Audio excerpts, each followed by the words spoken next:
Capítulo 6. A salvação, a vida futura e a esperança messiânica. No tópico 1 nós trabalhamos a salvação no Antigo Testamento.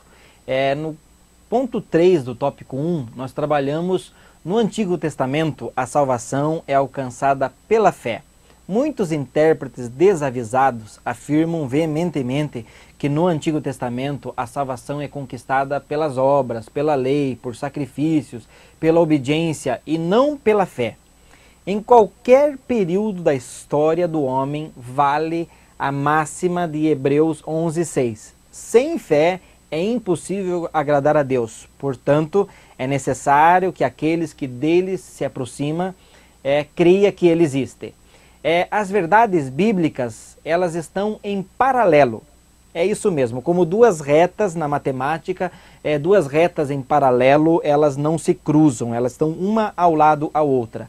Elas jamais deveriam ser, as verdades bíblicas não devem ser colocadas em degraus, em escala de importância. Por exemplo, o que é mais importante? A morte de Jesus ou a ressurreição de Jesus?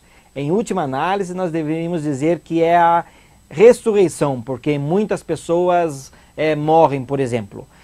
Qual é mais importante, a razão ou a palavra? A fé ou a palavra? A oração ou a palavra? Mas olha só, para justificarmos a superioridade de uma verdade, precisamos falar mal da outra. Por exemplo, eu falei para explicar que a morte ou a ressurreição é mais importante que a morte, eu tenho que falar mal da morte. A fé, nós não podemos fazer isso. A fé não é mais importante que a razão. A oração, por exemplo, não é mais importante que a palavra. O evangelismo não é mais importante que o ensino. Ou seja, jamais devemos desfazer da fé. Ou criticar a fé para justificar a lei, os sacrifícios, a obediência. Portanto, o que eu quero dizer é que no Antigo Testamento nós não podemos excluir a fé. A fé também está ali em paralelo, junto com a obediência, com o sacrifício, entre outras verdades. Olha só, em Hebreus 11, de 1 a 33, na galeria dos heróis da fé, a palavra fé aparece 22 vezes. E ali o texto nos explica. Pela fé Abraão, pela fé Jacó, pela fé Moisés, pela fé Gedeão, pela fé Sansão. De novo, nós devemos apelar para a revelação progressiva. Quer dizer, a fé não era muito bem entendida ainda no Antigo Testamento. As pessoas dizem que no Antigo Testamento não existia a fé, porque só existem duas menções da palavra fé no Antigo Testamento. Gênesis 15:16 e Abacuque 2:4.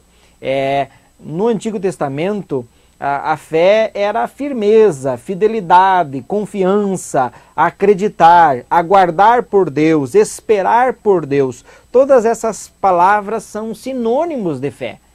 Assim como o pecado era externo, digamos assim, com os ritos, as impurezas, e passou com o tempo a ser interiorizado, ou seja, Deus no coração, a fé também saiu da esfera mais externa, ou ser sacrifícios, ofertas, coisas contaminadas, saiu da esfera externa e passou a ser interiorizada. Então precisamos entender a revelação progressiva para entender a fé. Lá no Antigo Testamento começou a se entender a fé. No Novo Testamento existe uma expressão clara da fé. A Bíblia é um livro só. A Bíblia não é essa parte ou aquela parte. A Bíblia deve ser olhada por nós como um livro só.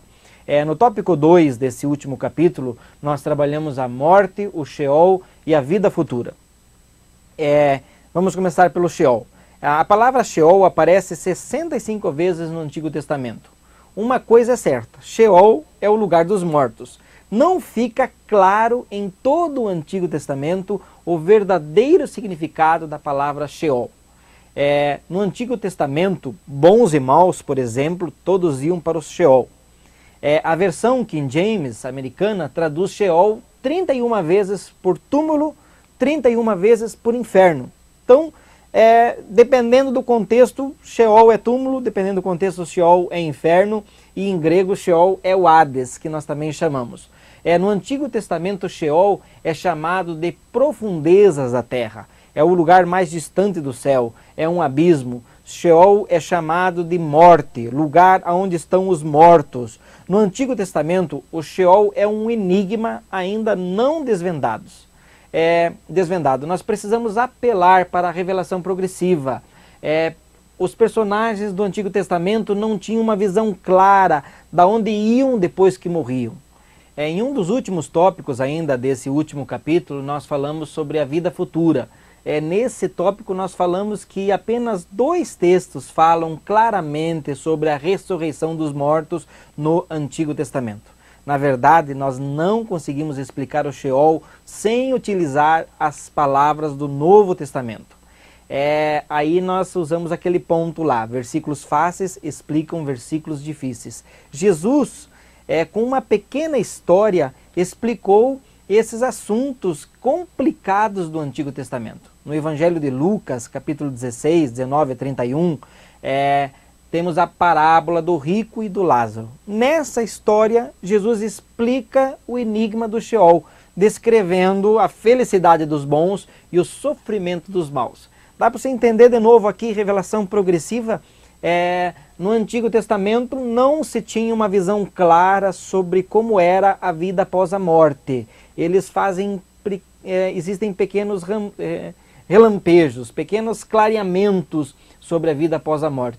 O Novo Testamento, na boca de Jesus, Jesus explica com clareza o céu, o inferno, o lugar dos bons, o lugar dos maus. Jesus interpreta, Jesus explica os escritos do Antigo Testamento. Ainda no tópico 3, nós falamos sobre a esperança messiânica. Os 3 aspectos do Messias no Antigo Testamento. Nós trabalhamos aí o Messias vindouro, o Filho do Homem e o servo sofredor, dando explicações aí sobre a pessoa de Jesus. Nós finalizamos aqui nossos comentários sobre teologia do Antigo Testamento. Espero que o caro professor, o aluno, ele se aprofunde nesse conhecimento, ele busque uma interpretação profunda da Bíblia, porque sem dúvida o Antigo Testamento e toda a Bíblia é um livro fantástico, que merece ser estudado e aprofundado. Que Deus abençoe vocês e que as aulas sejam momentos de inspiração, de conhecimento e de crescimento na palavra diante do Senhor. Deus abençoe. Eu me despeço aqui em nome de Jesus.